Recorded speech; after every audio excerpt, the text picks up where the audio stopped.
नमस्कार, आप देख रहे हैं ये एक स्पेशल टेलीकास्ट ईटी नाउ स्वदेश पे सबसे बड़े आईपीओ एलआईसी के आईपीओ के बारे में। जी हां, आईपीओ का लॉन्च हो चुका है। इससे पहले कि हम स्पेशल एनालिसिस आपके लिए लेके आए, आइए सुनते हैं मैनेजमेंट अपनी कंपनी के बारे में, आगे के प्लान्स के बारे में क्या बता रहे हैं। सर, एक सवाल जो सबके मन में, शुरुआत 5% से हुई थी, अंत में हम 3.5 कर रहे हैं। इस दौरान क्या बात हुई, हुआ क्या कि हम 5 से 3.5 आ गए? बस यही बात है ना कि 5% जो वैल्यूएशन निकल रहा था वो काफ़ी ज़्यादा था। इस मार्केट में, इस वॉर के समय में क्या इतना एपिटाइट होगा मार्केट में, ये एक डाउट था, इसलिए हम 3.5 पे आ गए। सर, एक आपने जैसे बताया कि पॉलिसी होल्डर्स के लिए 60 रुपये प्रति शेयर का डिस्काउंट है, एम्प्लॉयज़ और रिटेल इन्वेस्टर्स के लिए 45 रुपये प्रति शेयर का। जो ये गैप है 15 रुपये का, वो उसके पीछे, मतलब उस गैप को रखने की मंशा किस लिए रखी गई, उसके पीछे क्या कारण था? कि क्या आप पॉलिसी होल्डर्स को ज़्यादा रिवॉर्ड करना चाहते हैं? नहीं, ऐसी कोई बात नहीं। ये हम बता भी नहीं सकते कि ऐसा क्यों हुआ। It is a matter of decision taken by government and LIC together. आपके फर्स्ट ईयर प्रीमियम की बात करें तो इस बार जो नंबर्स आए हैं उसके मुताबिक मार्च में करीब 63% मार्केट शेयर था, लेकिन अगर सिर्फ मार्च महीने की बात करें तो वो करीब 70% था। तो आगे का आप ये गाइडेंस क्या देखते हैं? क्या देखते हैं कि इसमें मार्केट शेयर आपका थोड़ा बढ़ने वाला है जिस तरीके के मार्च के नंबर्स रहे हैं? मेरे विचार से ये है कि हम जो पेनिट्रेशन बहुत कम है हमारे देश में, पेनिट्रेशन को बढ़ाने के लिए हमें ग्रो करना चाहिए। मार्केट शेयर वो है ऐसा कि नतीजे पे सारी कंपनी का जो डिसीजन आती है, जिसने कितना किया, it's only sum total of that. लेकिन ग्रोथ सबसे बड़ी चीज़ है और जितना हम ग्रो सकेंगे उस पर हम फोकस करेंगे। अब ग्रोथ पे अगर हम फोकस करेंगे तो मार्केट शेयर तो उसका it's a kind of thing that will happen on its own. After Covid, जैसा आपने बोला कि पहले बीच में मिलना नहीं पॉसिबल हो रहा था, तो आनंद ऐप के ज़रिए जो एजेंट्स थे वो डील कर रहे थे, लेकिन उसके बाद क्या कस्टमर बिहेवियर में बदलाव हुआ है? क्या ऐसा है कि प्रेफरेंसेस चेंज हुए हैं? आपने कुछ नोट किया है? दो चीज़ें हैं। जो कस्टमर्स शायद मिलने से उनको अभी भी कुछ एतराज़ है तो वो तो आनंदा यूज़ कर सकते हैं। और अगर कस्टमर्स को दो हम बांटे हैं कि सीनियर पीपल तो हाँ कह रहे हैं कि आप बात कर लो, और जो जूनियर जो यंगर पीपल है, मिलेनियल्स है, वो कहते हैं कि हम ऑनलाइन कर लेते हैं, आनंदा में कर लेते हैं।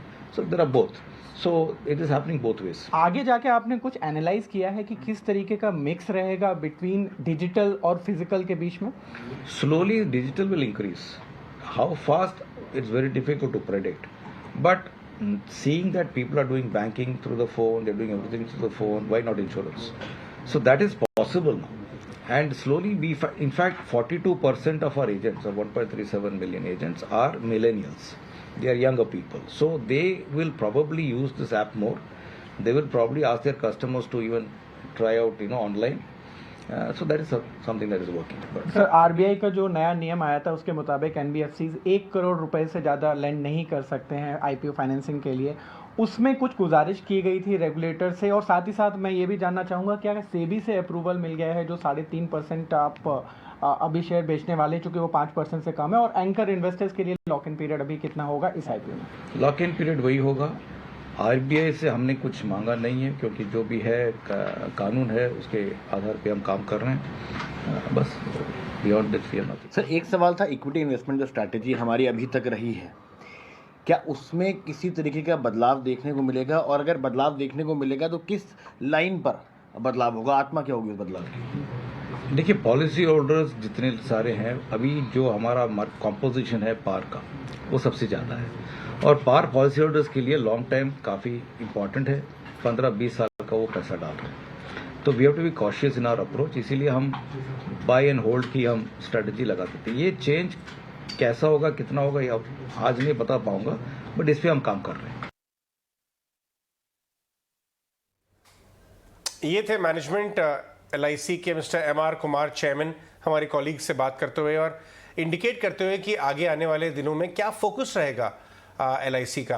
क्लियरली पेनिट्रेशन इंक्रीज करना फोकस रहेगा, लेकिन इन्वेस्टर्स का क्या फोकस होना चाहिए? क्या उम्मीद करनी चाहिए इस आईपीओ से प्योरली लिस्टिंग के लिए, और उसके बाद अगर इसे लॉन्ग टर्म पोर्टफोलियो का पार्ट अगर बनाना है तो क्या आपको चीज़ों पर ध्यान देना चाहिए? ये डिस्कस करने के लिए हमारे साथ मधुकर लड्डा, वीपी रिसर्च इलारा के साथ में जुड़ रहे हैं। वो इंश्योरेंस सेक्टर को बहुत क्लोजली देखते हैं। और नीरज दीवान, वेटरन मार्केट इन्वेस्टर, बहुत सारे आईपीओ इन्होंने अपनी लाइफ टाइम में देखे होंगे, बड़े छोटे। और बड़ा नज़रिया रखते हैं। Gentleman, both of you 18 of स्वदेश पे ये स्पेशल टेलीकास्ट में शामिल होने के लिए बहुत बहुत धन्यवाद। नीरज, सबसे पहले मैं आपसे पूछना चाहूँगा कि ये बड़ा आईपीओ था, एक थोड़ी बाजार को चिंता भी थी कि 21,000 करोड़ का आईपीओ, इनफैक्ट ज़्यादा था, 30 के आसपास रहा होगा, 5% था पहले, अब 3.5% ही ऑफर किया है। ये बाजार एब्जॉर्ब कर पाएगा या नहीं, ये चिंता तो कम हो गई है जिस हिसाब से लिक्विडिटी आती जा रही है। आपको लग रहा है ये चिंता का विषय नहीं रह गया बाजार के लिए? Good morning. आई थिंक दो चीजें हैं, एक तो चिंता थी कि किस वैल्यूएशन पे आएगा, तो उस वैल्यूएशन पे क्या इंटरेस्ट आता है, और सेकंड साइज को लेते हुए थोड़ी चिंता थी जो अभी भी है, बिकॉज जिस तरह की मार्केट कंडीशन बन गई है, जिस तरह के मार्केट में इस वक्त चॉपीनेस है, मार्केट में भी एक करेक्शन चल रही है, उसको देखते हुए 21,000 करोड़ भी थोड़ा बड़ा साइज ही है, छोटा साइज नहीं है। बट बिकॉज इसके पास एक अपना एक जो पॉलिसी होल्डर्स का एक बैंक है, वही इतना ज्यादा है उसमें से, तो इसलिए लगता है कि आईपीओ तो ये इस 21,000 करोड़ का अब्सॉर्ब हो जाएगा मार्केट में। बट ऑफकोर्स जिस तरह की मार्केट कंडीशन है, वहां पे थोड़ा सा इसमें मार्केट में टाइटनेस आ सकती है इसको लेते। राइट। मधुकर, आपका क्या व्यू है? जैसा कि नीरज बता रहे थे कि वैल्यूएशन एक्चुअली काफ़ी स्मार्टली प्राइस किया गया इसको, इसकी अपील बनाई रखी गई। आप क्या देखते हैं वैल्यूएशन की पिक्चर को? Good afternoon. वैल्यूएशंस फेयर हैं, दे आर, आई मीन, जो पहले जो 13 लाख करोड़ की बात हो रही थी वो तो काफी स्ट्रेच्ड एंड काफी एक्सपेंसिव लग रहा था, but at 6, this is fair. I don't expect a very big listing pop, because there's not a lot left on the table right now. But and also that the markets are very choppy. लेकिन अगर LIC अपने strategy, revise strategy पे execute कर पाया and actually non par products और mix में बढ़ा दिया और मार्जिन बढ़ा पाया, with retaining market share, then this can be a very good investment if they are able to do that. Right. Madhukar, in fact मैं एनालाइज कर रहा था, ग्लोबल इंश्योरेंस कंपनी के वैल्यूएशंस भी हम लेके आएंगे आपके लिए ग्राफिक्स में, तो उसके हिसाब से भी एम्बेडेड वैल्यू टर्म्स में काफ़ी फेयरली वैल्यू लग रही है। आपको लगता है अगर बाजार का नज़रिया पॉजिटिव रहा, ग्लोबल मार्केट का टर्मोइल नहीं रहा ज़्यादा, तो 10 से 15% लिस्टिंग गेन्स की भी उम्मीद की जा सकती है?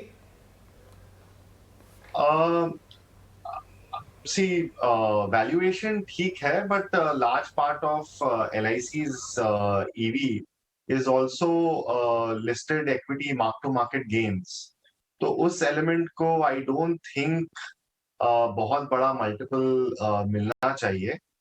हाँ, मतलब अगर एंड ऑफ कोर्स अगर मार्केट सेंटिमेंट सुधरा तो हो सकता है। I think getting a 10% listing gain may be possible, but in current scenario, I think it's good that the government is giving a discount to retail investors and policy holders. That gives them some margin of safety.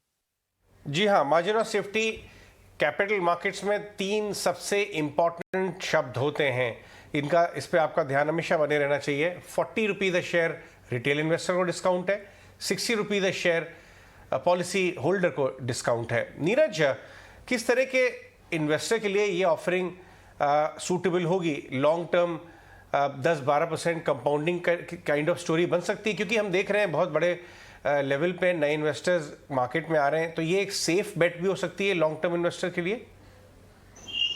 एक safe bet हो सकती है, पर एक बहुत अच्छी return की उम्मीद इससे मैं नहीं कर सकता। एक लिस्टिंग गेन, अगर मार्केट कंडीशन अच्छी रहे तो listing gain specially policy holder जिसको ऑलरेडी 60 रुपीज का डिस्काउंट मिल रहा है, या रिटेल को ऑलरेडी 45 रुपीज का डिस्काउंट मिल रहा है, उनको लिस्टिंग गेन मिल सकते हैं, एक शॉर्ट टर्म में गेन्स मिल सकते हैं अगर मार्केट कंडीशन ठीक रही तो। बट इसमें एक चीज और देखने को रहेगी कि बिकॉज खाली 3.5% ही अभी ऑफलोड कर रहे हैं, तो ये आगे चलते हुए और भी ऑफलोड होगा। तो हमने पहले भी देखा है जहां गवर्नमेंट के जो इश्यूज आते हैं उसमें, जिसमें आगे फॉलो अप पब्लिक इश्यूज का भी रहता है कि आने ही आने हैं आगे, तो वहां पे एक बहुत बड़ी डिमांड नहीं आती, बिकॉज लोगों को पता होता है कि एक एफपीओ आने वाला है जहाँ पे एक बड़ा चंक और उनको मिल सकता है। तो इस तरह से वो एकदम मुझे लगता है कि जब तक ये तलवार लटकी रहेगी कि एक और फॉलो अप इशू आ रहा है, तब तक बहुत अच्छी रिटर्न की मैं उम्मीद नहीं कर सकता इसमें। बट एक आपको 5 to 10% kind of return on listing and may be 10% kind of return over medium to long term can not be ruled out. हम देख रहे हैं कि भी फाइनेंस मिनिस्टर भी यूएस की यात्रा कर रही हैं और गवर्नमेंट ने काफ़ी हद तक फॉरेन इन्वेस्टर्स को ल्योर करने के लिए कदम उठाए हैं, एफडीआई एफआई दोनों ही, और रिफॉर्म्स के जो कदम उठा रहे हैं वो भी इंडिया की अपील को इम्प्रूव कर रही है। आपको लगता है कि ये ऑफरिंग काफ़ी हद तक सॉवरेन वेल्थ फंड्स और दूसरे बिग एफआई इन्वेस्टर्स के लिए एक्चुअली ज़्यादा सूटेबल हो सकती है, जो लॉन्ग टर्म के लिए single digit growth, high double digit growth आए कर रहे हैं और बड़ा बड़ा चंक $1 बिलियन एब्जॉर्ब हो जाएगा बाइंग में, पता भी नहीं चलेगा, उस तरह की ज़्यादा सूटेबल होगी क्या? आई थिंक बिकॉज आप ठीक कह रहे हैं, जिनको उनको रिटर्न बहुत ज्यादा रिटर्न की उम्मीद नहीं होती, उनको अगर हाई सिंगल डिजिट रिटर्न भी मिले तो उनके लिए अच्छा रहता है। आई थिंक उस तरह की रिटर्न इससे मिल सकती है जिस तरह का अब वो डिजिटल पे फोकस कर रहे हैं, ग्रोथ की बात हो रही है, आई थिंक पेनिट्रेशन इंप्रूव करने की बात कर रहे हैं। आई थिंक थोड़ा पब्लिक इशू के बाद आई थिंक एक फोकस में थोड़ी और चेंज भी हो सकता है एलआईसी की तरफ से, जिससे एक रिटर्न भी इंप्रूव हो सकती है। तो आई थिंक वो उस तरह की रिटर्न लॉन्ग टर्म इन्वेस्टर्स के लिए इसमें है, और I think sovereign wealth fund या बड़े फॉरेन इंस्टीट्यूशन इसमें जरूर इंटरेस्ट दिखा सकते हैं। मधुकर, इस लाइट में, क्योंकि मैं आपसे एक बात जानना चाहूंगा, आप ये पूरे स्पेस को एनालाइज करते हैं कि लास्ट एक साल में इंश्योरेंस सेक्टर के स्टॉक्स काफ़ी अंडर परफॉर्म किए, क्लेम्स का बढ़ता हुआ बर्डन भी एक इशू था कोविड के राइट आफ्टर, जबकि इंडिया में फैक्ट ऑफ द मैटर की इंश्योरेंस का पेनिट्रेशन इतना कम है कि 10, 15, 20 साल growth is not an issue, और ऑफ कोर्स इंक्रीज टेक्नोलॉजी की वजह से इनके कॉस्ट भी अंडर चेक हैं। तो आप कंपेरेटिव लैंडस्केप को कैसा देखते हैं, और कंपैरिजन करके जो लिस्टेड कंपनीज ऑलरेडी हैं उनके स्टॉक्स कैसे देखते हैं अक्रॉस द स्पेक्ट्रम इंश्योरेंस में? आपके क्या टॉप आइडियाज हैं? So, comparative landscape, मतलब इंडिया में if you see the top 4 private life insurers, उनके अपने बैंक लेड चैनल्स काफी स्ट्रॉन्ग है, तो with in their own customer base उनको काफी ग्रोथ आ जाती है, and outside that also they are increasing their sort of coverage.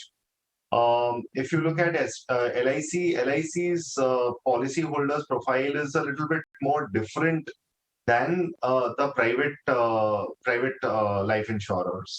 Their average ticket sizes are a lot lower. Private life insurers' average ticket size is a lot higher. Product mix is a lot different. So what I'm trying to say is that you have players catering to these different market segments, and growth is not a problem. There is enough room for everyone to grow. Having said that, I think a large part of the underperformance for life insurance stocks began in earlier this year, closer to when LIC's IPO was being announced. उसके बाद में से stocks थोड़े ही recover किए हैं और market काफी choppy है। थोड़ा फियर है कि ग्रोथ अभी स्लो डाउन हो रहा है। मार्च क्वार्टर के नंबर्स में top line growth has not been that strong. most of the money has been made with VNB growth coming through, और I think उसका थोड़ा ओवरहैंग है। I think interest rates बढ़ेंगे तो the higher profitability non-par products का sales पे क्या impact होगा, वो थोड़ा overhang है। And lastly, protection business growth, which is the high margin protection business growth, that is a little bit subdued across the segment because premiums have gone up and there are reinsurer based tightening supply side constraints. Given all this, मुझे अभी भी sector में top picks मेरे SBI life and max life है। I think SBI Life can still grow very well, and it has levers for margin expansion. And Max Life का भी joint venture with Axis हो गया है, थोड़ा growth subdued रहा है in the last quarter, but I think that should improve going forward. And over the next 1.5-2 years, we should see, direct listing of Max Life. So that should be very beneficial to the shareholders. Yeah. So these two would be my topics. Neeraj, 6 lakh crore की company bond हो रही है exchanges पे, आपको यहाँ से आगे की रोड मैप क्या दिखती है? इवेंचुअली एफएनओ में भी आ जाएगी, इवेंचुअली ग्लोबल इंडिसेस इसको देखेंगे, फ्लोट है बहुत कम, तो जो टेक्निकल फैक्टर्स होते हैं बाजार के, उसके ऊपर डिपेंड करते हुए क्या लगता है आपको, स्टॉक चल सकता है?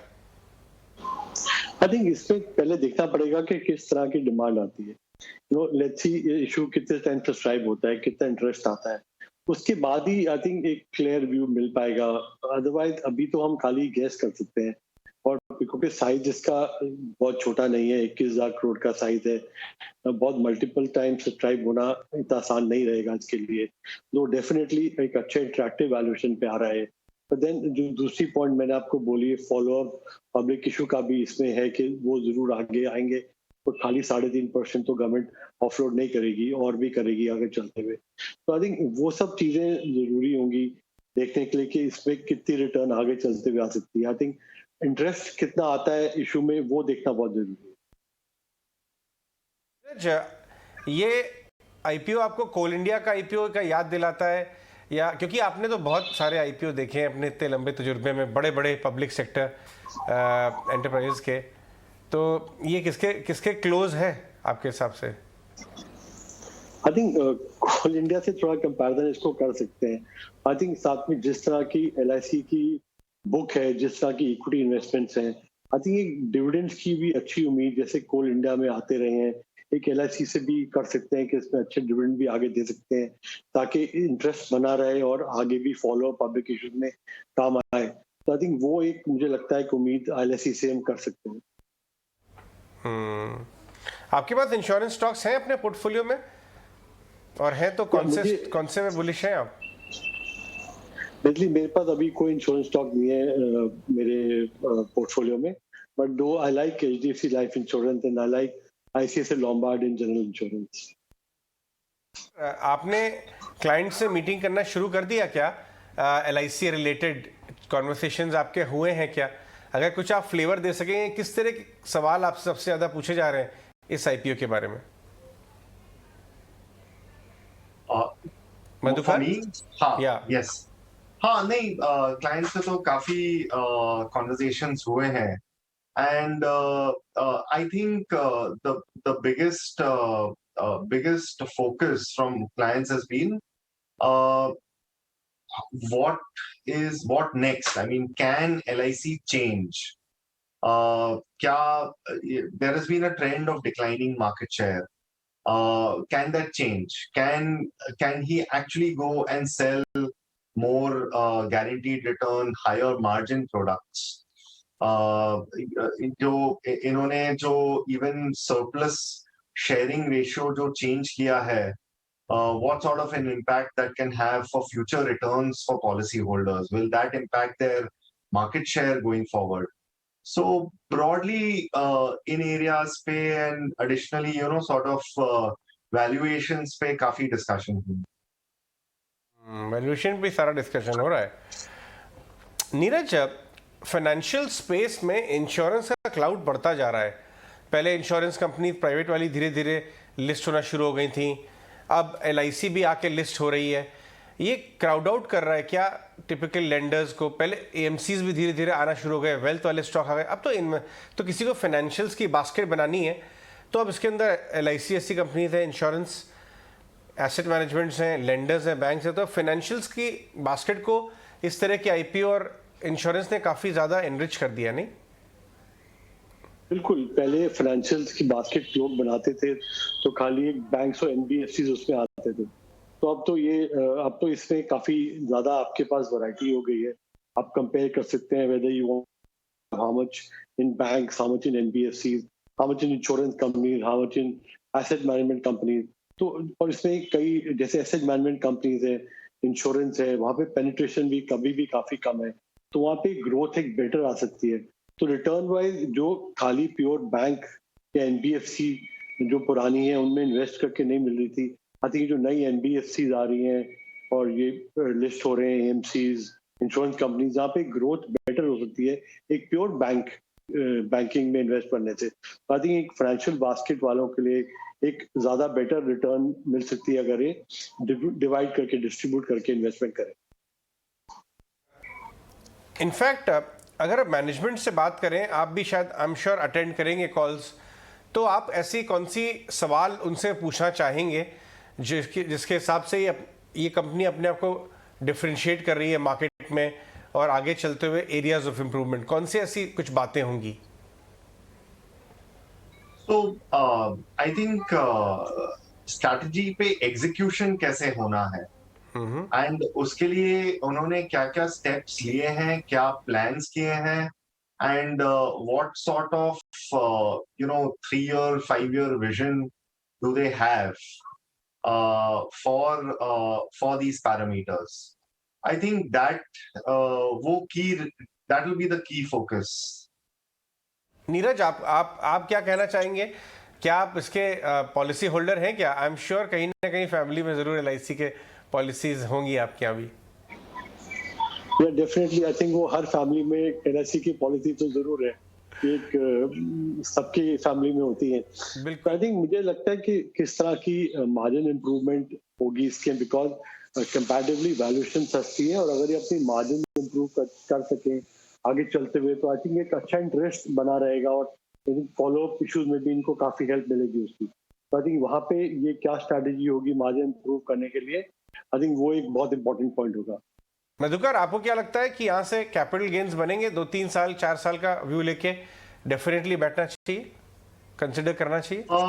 4-year व्यू 4-5-year व्यू हाँ होना चाहिए। I don't think that should be a problem, but कितना बने that will completely depend on execution and whether you can improve your margins. I think that is critical right now. 9.5% के ballpark जो margin है, those are fairly less and that needs to improve substantially. Okay, Aditya Shah से भी view ले लेते हैं, JST investments के founder हैं, को फाउंडर, वो भी जुड़ रहे हैं हमारे साथ। आदित्य, आपने मैनेजमेंट को सुना, कमेंट्री फोकस ऑन पेनिट्रेशन बढ़ाने पर और प्रॉफिटेबिलिटी पर। सबसे पहले आप इन्वेस्टर्स को, व्यूअर्स को क्या राय देंगे? ये आईपीओ में पार्टिसिपेट करना चाहिए प्योरली अगर शॉर्ट टर्म लिस्टिंग गेन्स की व्यू बनाए, और अगर जो 1 year 2 year प्लस हराइजन रखते हैं उनको क्या कहेंगे आप? Aditya, good afternoon Ajay ji. Short term में लिस्टिंग गेन्स तो टोटली मार्केट के मोमेंटम के ऊपर डिपेंड करेगा। अभी आज हमने देखा है कि बजाज फाइनेंस ने भी बेहतर रिजल्ट दिए हैं, तब भी स्टॉक आज 6% डाउन है। तो शॉर्ट टर्म में थोड़ा सा डिफिकल्ट होगा बताना कि लिस्टिंग गेन हो पाएगा कि नहीं। हाउएवर बहुत अच्छी बात ये हुई है कि 2021 के आईपीओ यूफोरिया के बाद गवर्नमेंट और जो इन्वेस्टमेंट बैंकर हैं वो संभले हैं और उन्होंने जो वैल्यूएशन है वो 1 टाइम एम्बेडेड वैल्यू दे दिया है। तो ये एक अच्छी बात है कि ओवर वैल्यू तो ज्यादा स्टॉक नहीं है, ठीक वैल्यूएशन पे स्टॉक आ रहा है। अब यहाँ से मैनेजमेंट अपने बिजनेस को कैसे पिवट कर पाएगी वो बहुत जरूरी होगा स्टॉक के लिए इन द लॉन्ग टर्म। कैसे वो प्रोटेक्शन प्लान्स जो कि 50 से 70% प्रॉफिटेबल होते हैं वहां पे अपने बिजनेस को पिवट कर पाएंगे, और दूसरी बात डिजिटल प्लेटफॉर्म्स पे अपने प्रेजेंस को एनहांस कर पाएंगे। इसके ऊपर डिपेंड करेगा कि स्टॉक का रिटर्न कैसे होता है। हाउएवर वैल्यूएशन जो है वो 1 टाइम्स एम्बेडेड वैल्यू है, बहुत ही ज्यादा चीप है। इनफैक्ट ये वर्ल्ड का चीपेस्ट लाइफ इंश्योरर होगा अगर ये इस वैल्यूएशन पे लिस्ट होगा। तो मेरे हिसाब से अगर आप लॉन्ग टर्म इन्वेस्टर है तो इस आईपीओ को नजरअंदाज करना बहुत ही मुश्किल है। इस आईपीओ में आप एलोकेशन कीजिए, क्योंकि जैसे जैसे एलआईसी अपने ग्रोथ मोमेंटम को बढ़ाएगा तो अच्छे रिटर्न्स की मिलने की संभावना है, और बाकी सारे लाइफ इंश्योरर है वो भी बहुत ही महंगे ट्रेड कर रहे हैं। For example HDFC life 4 times embedded value पे ट्रेड कर रहा है।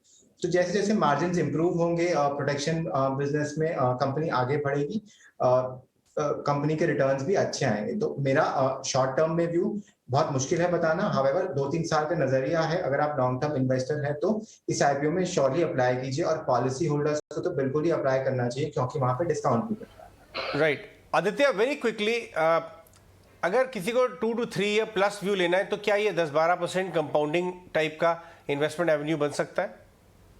बिल्कुल, डेफिनेटली ये स्टॉक में मैसिव पोटेंशियल है गिवन द वैल्यूएशन करेक्शन जो गवर्नमेंट ने दिया है। बस इसी बात का ध्यान रखिए कि मैनेजमेंट पिवट कैसे कर पाती है, और ये जो मार्केट शेयर लॉस हो रहा है LIC का प्राइवेट सेक्टर इंश्योरर्स के ऊपर, वो कैसे अरेस्ट कर पाती है।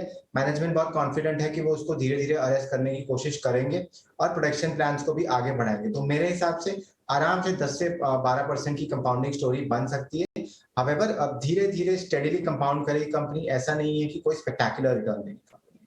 Fair point. वैल्यूएशन भी काफ़ी ज़्यादा रीजनेबल किया और इसकी वजह से अट्रैक्टिवनेस इस IPO की काफ़ी इम्प्रूव हो गई। ये जिस्ट है हमारे पैनलिस्ट और एक्सपर्ट्स से इस IPO पे, LIC के IPO के स्पेशल टेलीकास्ट पे। आदित्य, मधुकर और Neeraj, all three of you gentleman, बहुत बहुत शुक्रिया हमारे साथ बात करने के लिए और एनालाइज करने के लिए कि इस IPO बड़ी ऑफरिंग को किस तरह से देखना चाहिए और अपने पोर्टफोलियो में किस तरह से अप्रोच करना चाहिए। ये शो देखने के लिए बहुत बहुत धन्यवाद। Good bye.